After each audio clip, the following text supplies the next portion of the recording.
This is Ron Ovitt, Executive Director of Empower Ministry, and I want to share with you about the spiritual gift of giving. In Romans 12:8, it says, "If your gift is contributing to the needs of others, then give generously." Giving means to impart, to give over, to share, bestow, bring forth, commit, deliver, or grant. As a spiritual gift, giving is more than just casually giving something to someone. It implies the giving of yourself with the gift. Like the pianist accompanies the soloist, the person with the gift enhances the giving. Together, they are God's melody to the person receiving. When you spend yourself on behalf of others, it can include giving of your time, abilities, knowledge, love, resources to the cause of Christ. Paul wrote to give generously. Now, this implies both in content and a cheerful attitude. When a person with this gift sees certain needs, God's Spirit nudges them in a way that they feel compelled to give what is needed in the situation as an agent of God's grace and mercy. When they give, the receiver ends up knowing that it is God who orchestrated the whole thing. Now, what are the benefits of this gift?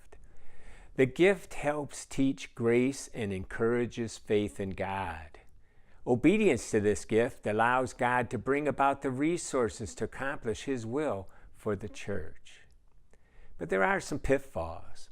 One pitfall would be to fall into the Pharisaical trap of letting others know how generous you are, giving in to the temptations of praise and pride. Another pitfall is to become critical and judge those that do not participate as much as you do in giving. This was Martha's issue with Mary. You give because God has compelled you to, no matter who else gives. Also, it is possible that you can feel that you need to earn God's love or may have a deep need for praise and recognition. If so, this could result in an inordinate amount of time or resources being given away to the extent that you ignore perhaps your own family's needs. It could also result in burnout or compassion fatigue. Finally, there's the issue of enabling someone instead of helping them be responsible. Similar to this is giving money to projects that are not really solving the problems, but rather continuing a dependency.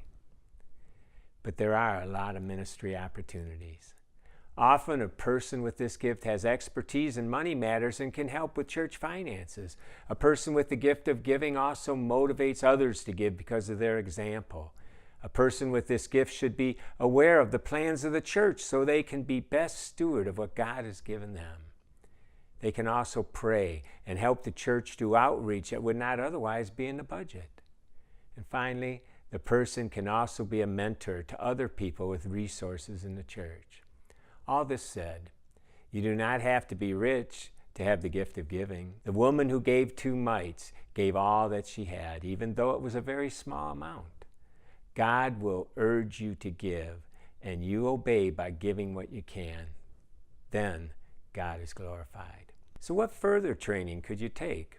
Well, you could read biographies of business people who were generous with the way that they encouraged others, stories of missionaries and ministries that lived by faith. They'll share how people responded to God's urgings and gave just when the ministry needed it. This will be an encouragement to you, and you can listen to the Lord's prompting then in events that you're in. The study of philanthropy and the many financial giving vehicles will help a person leverage their generosity better. And there's also books on charitable giving, like Toxic Charity and others that will help educate you on how to give wisely.